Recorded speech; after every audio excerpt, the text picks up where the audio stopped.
نحمده ونصلي ونسلم على رسوله الكريم اما بعد فاعوذ باللہ من الشیطان الرجیم بسم اللہ الرحمن الرحیم الرحمن علم القرآن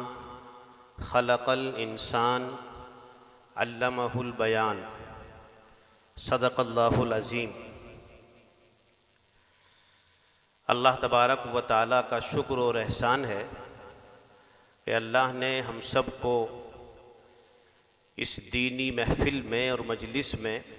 بیٹھنے کا موقع عنایت فرمایا۔ ہر سال کچھ نہ کچھ پروگرام کسی نہ کسی عنوان سے لوگوں کے سامنے آتے رہتے ہیں اور مدرسے کی کارکردگی اور مدرسے کے حالات کسی نہ کسی اعتبار سے اور کسی نہ کسی موقع پر لوگوں کے سامنے آتے ہی رہتے ہیں۔ یہ سب جانتے ہیں کہ مدرسہ ہے اور مدرسے میں کوئی ایک شعبہ نہیں ہوتا، بلکہ مدرسے میں تعلیمی، تربیتی، تصنیفی، اصلاحی اور تبلیغی بہت سارے شعبے ہوتے ہیں جن پر مدرسہ پورے سال محنت کرتا ہے، اس کے لیے کوشش کرتا ہے۔ تعلیمی اعتبار سے اساتذہ کرام اس پر محنت کرتے ہیں، اسی طریقے سے تربیتی نظام پر نظر رکھتے ہیں، اسی طریقے سے دعوت و تبلیغ، دین کی باتیں دوسروں تک پہنچانا، اس کا بھی نظم رہتا ہے۔ تو مدرسے کے بہت سارے شعبہ جات ہوتے ہیں، ان شعبوں میں سے ایک شعبہ جس کو ہم آپ حضرات کے سامنے رکھنا چاہتے ہیں وہ ہے اپنی ما فی الضمیر کو ادا کرنے کا شعبہ، کہ انسان کے دل میں جو مضمون ہے اور انسان کے دل میں جو باتیں آ رہی ہیں یا اس نے جو سیکھی ہیں ان کو اپنی زبان میں اور بالکل ہلکے پھلکے انداز میں لوگوں کے سامنے پیش کرے اور اپنی سیکھی ہوئی باتوں کو لوگوں کو سمجھانے پر قادر ہو جائے۔ اسی کے لیے مدارس میں ایک شعبہ قائم ہوتا ہے، انجمن جس کا نام دیا جاتا ہے۔ اس میں تقریریں بچے سیکھتے ہیں، یاد کرتے ہیں اور پورے سال اس پر محنت کرتے ہیں۔ اور یہ ما فی الضمیر کو ادا کرنے کی صفت ایسی ہے کہ اگر یہ ما فی الضمیر کو ادا کرنے کی صفت انسان کے پاس نہ ہوتی تو شاید 1450 برس پہلے سے اور 1500 برس پہلے سے یہ دین اسلام دنیا میں آیا ہے،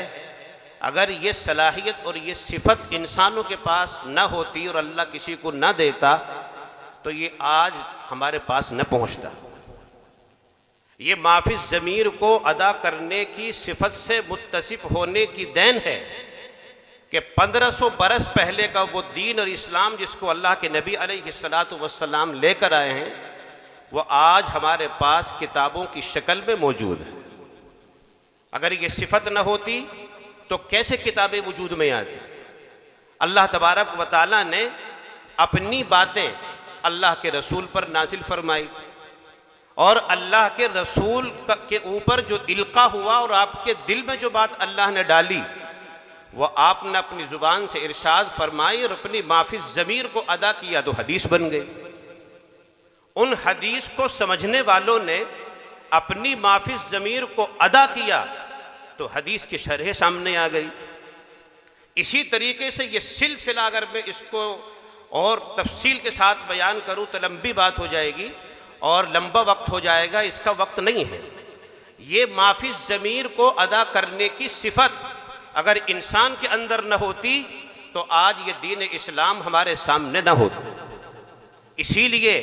اتنی محتم بالشان صفت کو اللہ نے قرآن کریم کے اندر بیان فرمایا، الرحمن علم القرآن، علم، رحمان علم اور قرآن، اور پھر فرمایا خلق الانسان، پھر علمہ البیان۔ رحمان کا کوئی مقابلہ نہیں ہے، علم کا کوئی مقابلہ نہیں ہے۔ ایسے ہی انسان جو 18,000 مخلوقات میں ایک اشرف اور افضل مخلوق ہے،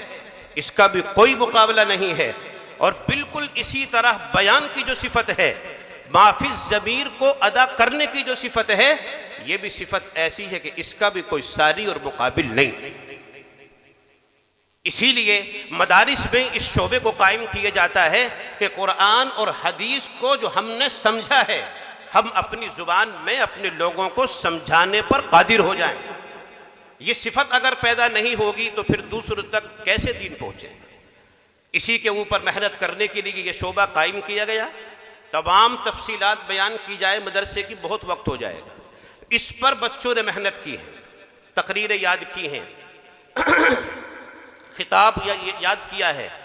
اور آج پورے سال محنت کر کے آخری اور اختتامی انجمن میں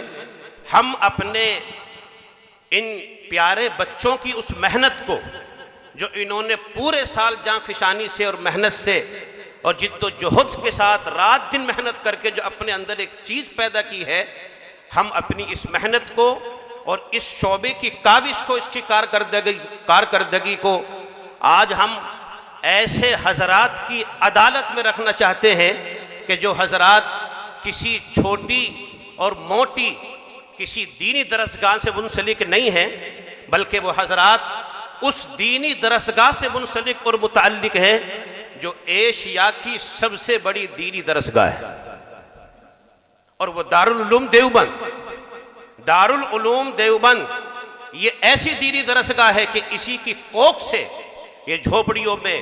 اور یہ کچے مکانوں میں اور یہ لینٹروں میں جتنے مدارس پھیلے ہوئے ہیں ہندوستان میں، وہ سب کی جو ماں ہے وہ دارالعلوم دیوبند۔ ہم اپنے اس مدرسے کے اس شعبے کی اس کاوش اور جد و جہد کو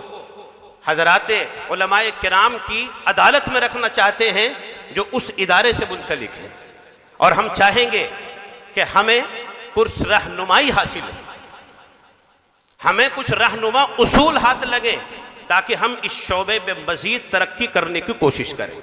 میری درخواست ہے کہ ہمارے حضرات علماء کرام جو وقف دارالعلوم دیوبند سے تشریف لائے ہیں، سب جانتے ہیں، نام بتانے کی ضرورت نہیں، ابھی آپ کے سامنے نام آ گیا ہے۔ یہ ہمارے طلبہ نے رات دن ارکریزی سے جو محنت کی ہے، آج آپ کی عدالت میں ان کو رکھا جا رہا ہے، انصاف کے ساتھ، بغیر کسی رعایت کے، ہر بچے کو اس کے اعتبار سے نمبرات سے سرفراز فرمائیں۔ اللہ تعالیٰ آپ حضرات کے آنے کو بے حد قبول فرمائے۔ میں شکر گزار ہوں حضرات علماء کرام کا اور اپنے طلبہ جو قرب و جوار سے آئے ہوئے ہیں سب کا، کہ ان حضرات نے ہمارے اس پروگرام کو رونق بخشی۔ اللہ تعالیٰ سب کے آنے کو بے حد قبول فرمائے۔